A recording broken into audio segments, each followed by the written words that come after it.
tidak boleh menuhankan Tuhan yang lain selain Allah. La ilaha, tidak ada ilah selain Allah.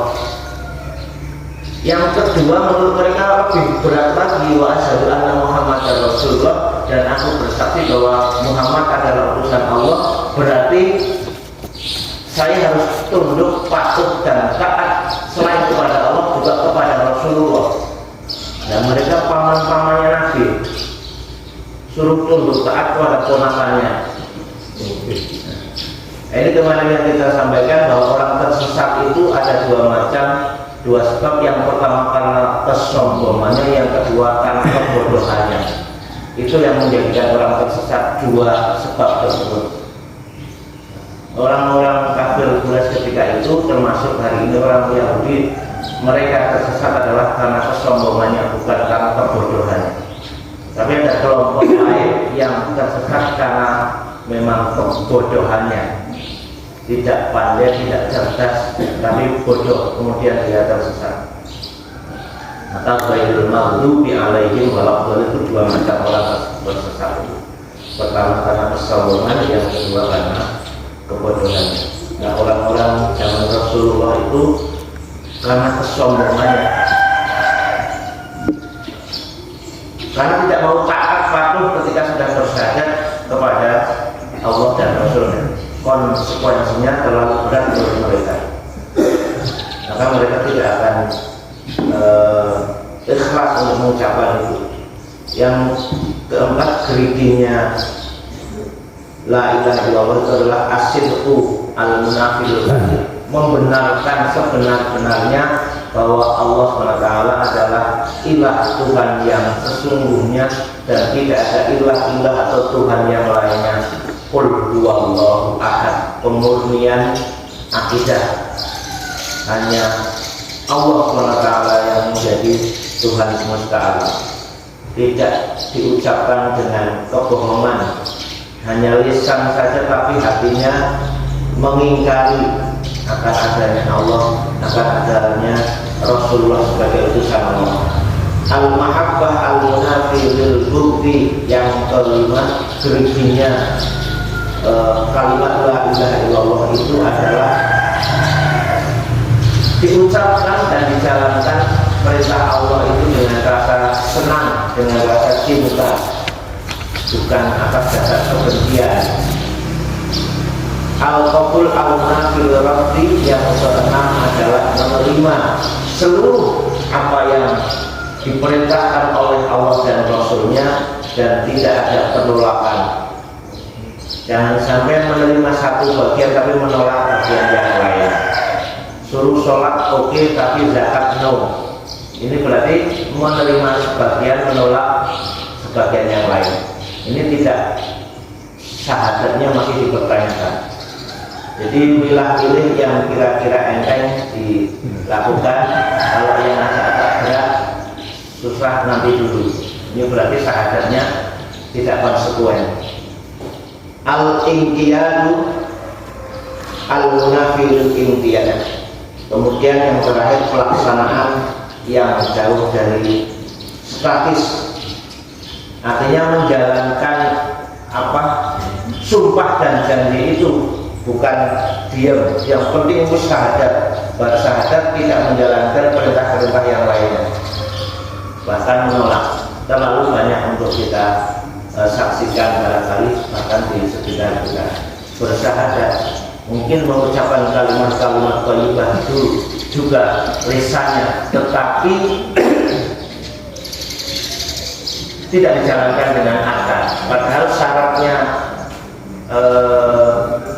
syarat utama iman syahadat adalah diucapkan dengan lisan, diyakini dengan hati, dan dijalankan dengan anggota tubuhnya. Itu makna atau syarat-syarat diterimanya syahadat, atau di dalamnya ada kalimat la ilaha illallah. Kalau itu salah satunya hilang, apalagi beberapa gerigi itu hilang, susah untuk terbuka surganya. Sama dengan gini, analoginya.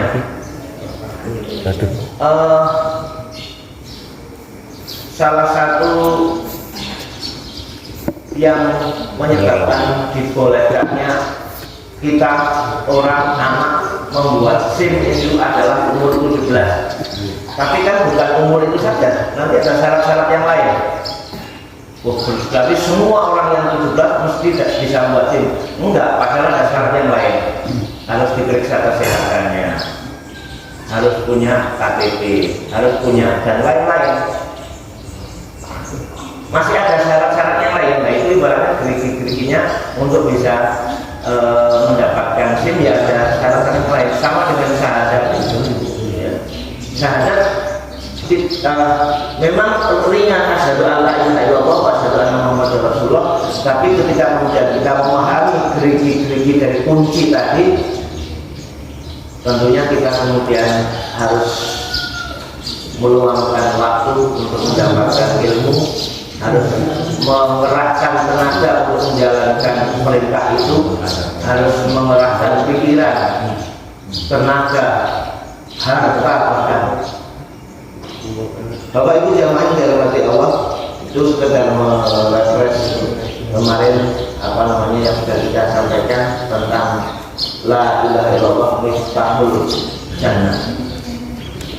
Maka berbahagialah orang-orang yang mengakhiri hidupnya dengan mengucapkan kalimat la ilaha illallah. Dan itu perlu persiapan Bapak Ibu dirahmati Allah.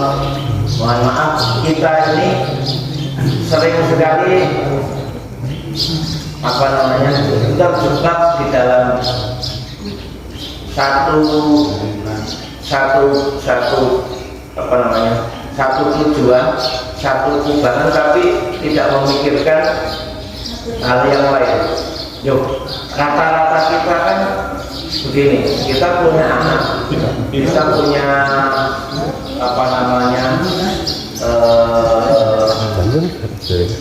hasil dari nafkah yang kita cari setiap hari. Kemudian ada orang mengatakan, saya bekerja, saya mencari nafkah itu untuk mempersiapkan masa depan kehidupan yang baik, termasuk kehidupan yang baik buat anak-anaknya. Banyak orang mempersiapkan kehidupan yang baik, tetapi jarang orang mempersiapkan mati yang baik. Kan jarang orang mengatakan aku urip harta benda untuk mempersiapkan mati yang baik. Rata-rata punya prinsip, saya mempersiapkan hidup, masa depan hidup agar kehidupan keluarga dan anak-anak saya berkehidupan yang baik. Mohon maaf Bapak Ibu yang dirahmati Allah, kalau urusan dunia itu orang nggak usah diajari, sudah bisa semua. Jangankan orang yang punya akal, kesempurnaan fisik, burung yang nggak punya akal saja untuk sekedar memenuhi hidupnya dia dengan nalurinya sudah sangat bisa, dan Allah sudah menjamin setiap makhluknya untuk bisa dipenuhi kebutuhan. Orang nggak usah diajari masalah dunia, sudah tahu sendiri. Kalau kita lapar, dia akan mencari dengan sendirinya. Kalau kita haus, akan minum dengan sendirinya. Rasa dikon. Nah ini dari tadi kan belum dimangga, ini coba ya. Nah, karena itu kebutuhan. Jadi pintar dewe-dewe masalah dunia itu nggak usah banyak diajari, nggak usah banyak mengikuti pelatihan-pelatihan seminar agar kaya mendadak, kaya tanpa hutang, dan sebenarnya banyak sekali pelatihan itu. Nggak usah dilatih pintar dewe-dewe yang golek dunia itu. Tapi untuk akhirat, kadang-kadang diingatkan berkali-kali yo lali. Untuk persiapan mati yang baik itu berkali-kali diingatkan di mana-mana, lewat media langsung, online, offline, ya dolari itu. Tapi urusan dunia coba kita sampai di rumah mesti nalurinya sudah, saya nanti butuh makan sarapan, nggak mungkin ibu-ibu diam saja. Wong sekarang saya udah mikir itu menek libur itu bapak nih rumah masak apa yo. Itu sudah ada di pikiran itu. Bahkan sejak pagi takbiratul ihram. Allah menik setu menek itu masak apa itu sudah muncul di pikiran. Kemarin sudah proses, nanti apa ya? Oh iya, dulu di kulkas masih ada ayam. Sami Allah liman hamidah, ayamnya disemut di apa ya? Itu sudah ada. Jam sholat kan gitu. Kenapa bisa gitu? Kenapa bisa seperti itu? Ketika sholat itu macam-macam itu masuk di dalam akal pikiran kita. Satu dunia, karena kita nggak sabar. Nggak sabar, selalu pengen masak, selalu pengen makan, selalu pengen sabar saja dulu. Terus tekan gone situasi ini kan terasa. Jangan dapur tapi skenario-nya di waktu sholat. Terus sholat sudah merancang dapur. Semua kita sudah punya. Sekarang sudah masing-masing kita sudah punya plannya. Setelah ini saya langsung mandi. Setelah ini saya langsung ini, langsung itu dah. Maka menurut tadi sudah disampaikan, karena ini mungkin awal ibu-ibu bapak-bapak yang awal belum nyuwun sewu dereng menyiapkan agendanya, merasakan agenda yang penting, monggo saja. Kalau yang betul-betul punya kepentingan tidak sampai selesai nggak apa-apa, tidak sampai selesai nggak apa-apa, monggo. Barangkali yang masih punya putra kecil-kecil itu harus nanti sekolah dan seterusnya. Setelah ini kan ibu-ibu apalagi asal-asal olah buka dan seterusnya, mbak-mbak juga masih menumpuk. Monggo saja, mungkin lain waktu ke depan bisa dipersiapkan di mbak-mbak sambil subuh.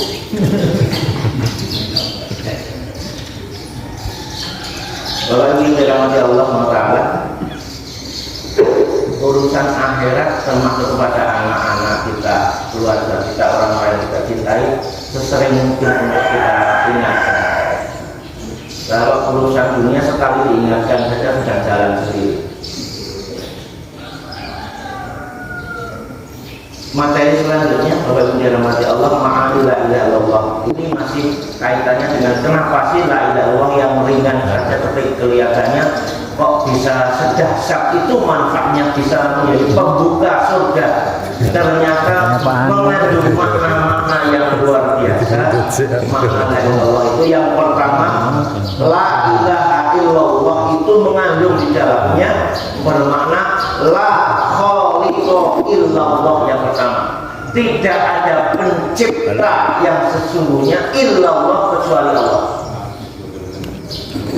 Jadi pencipta alam semesta, langit, bumi, seisinya adalah Allah. Kita harus yakin betul. Setelah arti secara harfiah la ilaha illallah, tiada Tuhan selain Allah, berarti tidak boleh ada Tuhan selain Allah. Tidak boleh menuhankan selain Allah. Karena tidak sedikit orang yang bertuhankan Allah juga menuhankan yang lainnya. Ya tadi itu, yang masih hatinya tergantung kepada selain Allah berarti menuhankan juga selain Allah. Yang kedua, la raziqa illallah, tidak ada yang memberikan rezeki kecuali Allah. Jadi rezeki itu semuanya dari Allah. Ada gorengan ini aslinya dari Allah. Manusia itu sebagai perantara, tapi kita pun harus tidak boleh kemudian ini misalkan yang goreng siapa itu, kita ya harus berterima kasih kepada yang goreng, kepada yang bikin teh. Bahkan kalau kita urut teh sampai di sini itu nanamnya berbulan-bulan dulu, nanam dulu, setelah itu dipupuk, setelah itu dipetik, setelah itu kemudian dijemur, dikeringkan, kemudian dikemas. Akhirnya kemudian sampai sini saja kalau nggak ada yang nyampur dengan air nggak jadi minuman, kayak itu dicampur dengan air, setelah itu dikasih sedikit gula, manis jangan. Kalau nggak manis, minumnya sambil melihat kartu. Tambah air.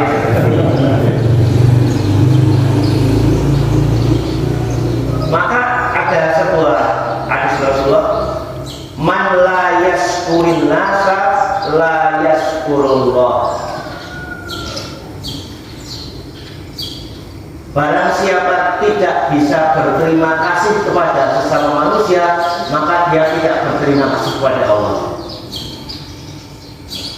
Maka terima kasih kepada manusia dulu yang membuat teh, yang bikin gorengan. Maka hakikatnya kita berterima kasih kepada Allah, karena yang bikin gorengan, yang bikin teh itu juga dapat nikmat dari Allah. Dia bisa sehat, bisa hidup, bisa beli teh, bisa beli gorengan itu dari Allah.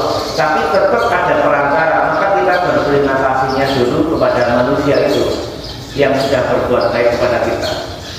Karena siapapun yang tidak bersyukur, tidak berterima kasih kepada Allah dan kepada manusia, maka dia tidak berterima kasih kepada Allah.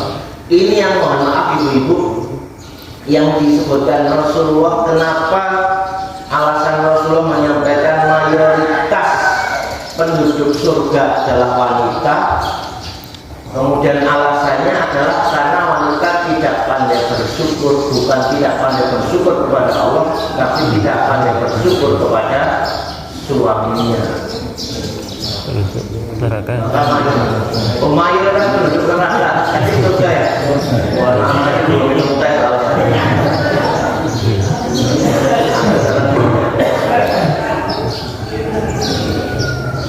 ibu-ibu seneng ya. Mayoritas penduduk neraka adalah wanita, kata Rasulullah. Kalau kita sih hitung-hitungannya logis saja, karena jumlah wanita 1:4 sekarang ini. Bahkan ada tidak satu daerah yang lebih 1:5 antara jumlah kuantitas wanita dan laki-laki. Tapi bukan itu alasan Rasulullah, bukan karena di dunia jumlahnya sebanyak wanita kemudian di neraka lebih banyak wanita, bukan itu. Hitungan kita ya logikanya begitu. Wong luwih akeh ya mesti luwih akeh. Luwih akeh ning dunia, luwih akeh ning neraka. Tapi alasan Rasulullah bukan itu. Alasannya tadi itu endingnya, yaitu kebanyakan wanita seorang istri tidak pandai bersyukur kepada suaminya. Dia melakukan sholat puasa berarti dia pandai bersyukur kepada Allah, menjalankan perintah Allah. Tapi untuk bersyukur kepada suaminya kadang-kadang lebih berat daripada syukur kepada Allah. Dikasih nafkah segini, masya Allah, Pak, sedikit sekali. Muda. Padahal mengucapkan matur nuwun terima kasih saja apa beratnya sih? Matur nuwun Pak, syukur-syukur ditolak kalau dikasih Pak. Kok patah sampai ini sing wingi mawon kasih kurang kula langsung mawon Pak. Kira-kira ada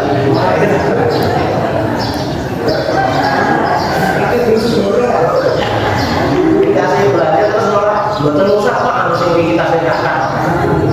Kira-kira ada nggak? Kalau ada, tolong difoto kemudian dilestarikan karena itu barang langka. Maka salah satu kecerdasan istri adalah ketika dikasih sedikit cukup, dikasih banyak mesti habis. Itu salah satu kecerdasan.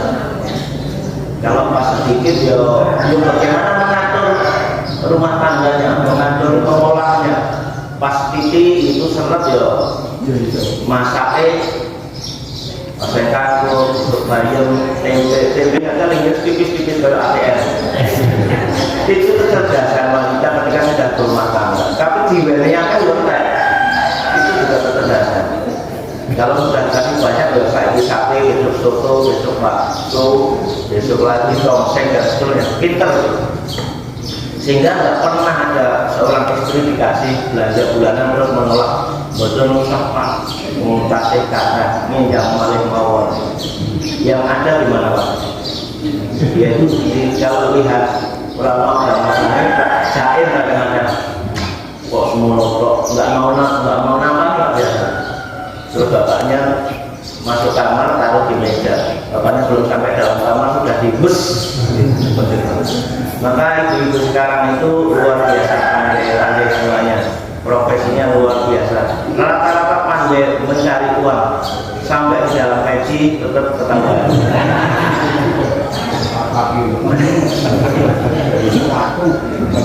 Saking pandainya. Bapak Ibu yang dirahmati Allah Taala, bersyukurlah kepada sesama manusia. Suami bapak juga bersyukurlah kepada istri, kepada anak-anak, bersyukur kepada ibu, istri bersyukur kepada suaminya. Maka mohon maaf, saya sering menyampaikan terutama di calon-calon orang yang mau berumah tangga, jangan pernah seorang istri, ini nasihat Bu, jangan pernah seorang istri meminta kepada suaminya sesuatu yang tidak mampu dilakukan oleh suaminya. Sebenarnya nggak mampu melakukan itu suami, tapi ibunya, istrinya itu minta setiap hari, sebenarnya nggak mampu. Akhirnya karena ketidakmampuan sebenarnya, kemudian karena permintaan, kalau sekali dua kali mungkin masih tahan, tapi kalau setiap mau tidur ibunya minta itu, mau berangkat kerja minta itu, terus jadi kembangan setiap hari, akhirnya kadang-kadang nggak kuat soalnya. Endingnya kemudian melanggar aturan-aturan agama maupun aturan negara. Mohon maaf, pernahkah kita membaca berita seorang koruptor ditangkap, statusnya bujangan? Pernah? Kira-kira ada nggak? Koruptor miliaran terus statusnya bujangan, nggak punya istri.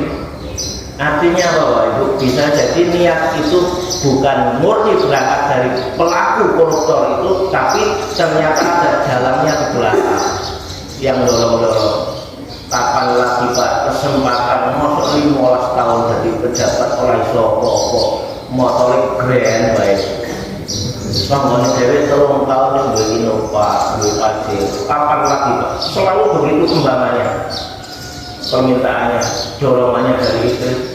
Akhirnya nggak kuat, hanya kemudian menggunakan kesempatan, menggunakan kewenangannya, menyalahi kewenangannya. Dan maka sekali lagi jangan pernah seorang istri meminta sesuatu yang sebenarnya tidak mampu dilakukan oleh suami. Ini tanda istri yang berterima kasih kepada suami, dan mudah-mudahan istri yang seperti ini akan menjadi ahli surga.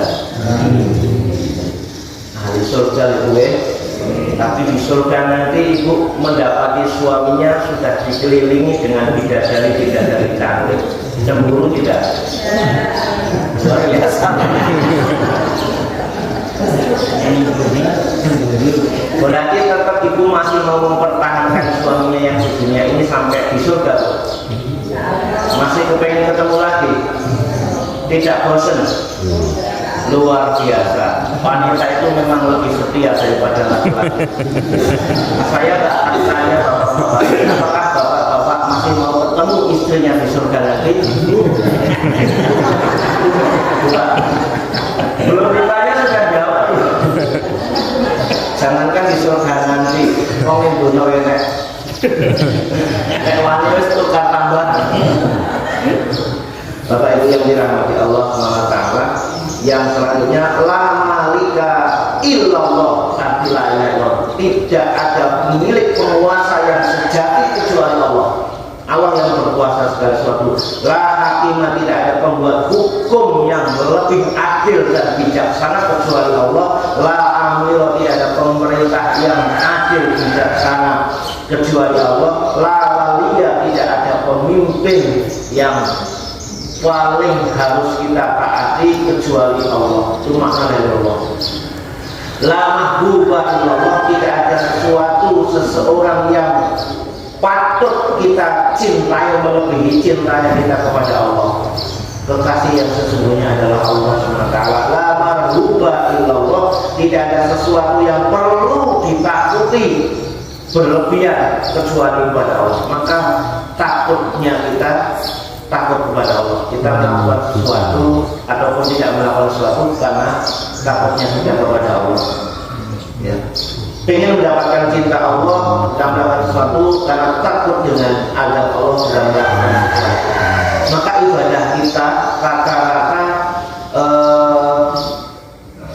dikarenakan dua hal. Satu, karena kita kepengen masuk surga. Yang kedua, karena kita takut neraka. Itu ibadah kita, sholat kita, puasa kita kan karena ingin masuk surga. Yang kedua, karena takut neraka, sebab sudah paham, sudah disampaikan bahwa di akhirat nanti ada surga dan neraka, dan semua itu harus diraih dengan ibadah-ibadah, ketaatan kepada Allah. Maka kelas kita, tingkatan kita beribadah, sholat dan sebagainya kan karena ingin masuk surga dan karena takut neraka. itu tingkatan kita. Beda dengan para nabi, para sahabat itu bukan sekedar takut neraka pengen masuk surga, karena kalau dihitung itu nggak masuk akal.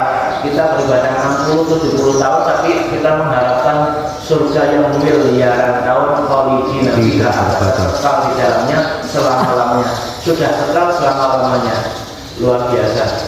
Ibadah 70 tahun atau 60 tahun lah rata-rata umat Nabi itu, kok mengharapkan balasan yang miliaran bahkan tidak ada ujungnya. Jadi di surga itu nggak seperti di dunia. Di dunia ini kan kita sampaikan tempat menunggu ya. Ini tanggal 20 ya, tanggal 20 yang ditunggu tanggal berapa? Tanggal 1. Di dunia itu masih nunggu tanggal 1. Ini pagi nunggu sore, sore nunggu malam, malam nunggu pagi itu. Kalau yang mingguan gajiannya yang nunggu hari Sabtu. Nah ini pas gajian ditunggu-tunggu. Kalau yang bulanan yang nunggu tanggal 1. Makanya kalau kita masih tergantung juga dengan tanggal dengan hari itu, belum merdeka kita. Belum merdeka. Tunggu tanggal 1 boleh tekan boleh main saldo minus. Maka jangan tergantung kepada selain Allah. Lama dua tidak ada yang diharapkan masalah selain disampaikan di khutbah juga. Kalau kita berharap kepada selain Allah, maka tunggulah kekecewaan yang kita dapatkan. Maka berharaplah hanya kepada Allah SWT. Allahus somad, Allah tergantung, Allah tempat bergantung sesuatu. Semua sesuatu tempat bergantungnya hanya kepada Allah. La nafi'a wa la dharar, tidak akan memberi manfaat dan mudarat illa Allah kecuali Allah. Maka apapun yang menimpa kepada kita semua adalah atas dasar skenario Allah. Qul la yusibana illa ma kataballahu lana. Tidak ada, katakanlah tidak ada satupun yang terjadi musibah ataupun apapun namanya yang terjadi kepada manusia kecuali Allah sudah tuliskan illa ma kataballahu lana. La muhyiya wala mudda, tidak menghidupkan dan tidak mematikan kecuali Allah. Jadi hidup mati kita tergantung Allah. Jangan sampai ada kata-kata gesang mati pulau derek titik-titik sokong.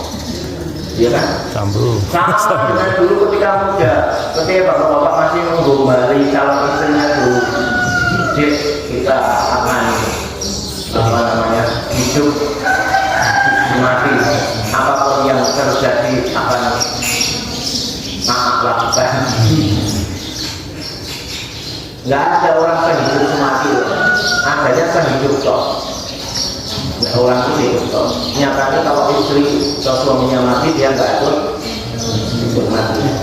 Maka hidup dan mati digantungkan Allah, karena Allah lah yang membuat hidup dan buat mati. Jangan ada kata-kata gesang mati pulau derek.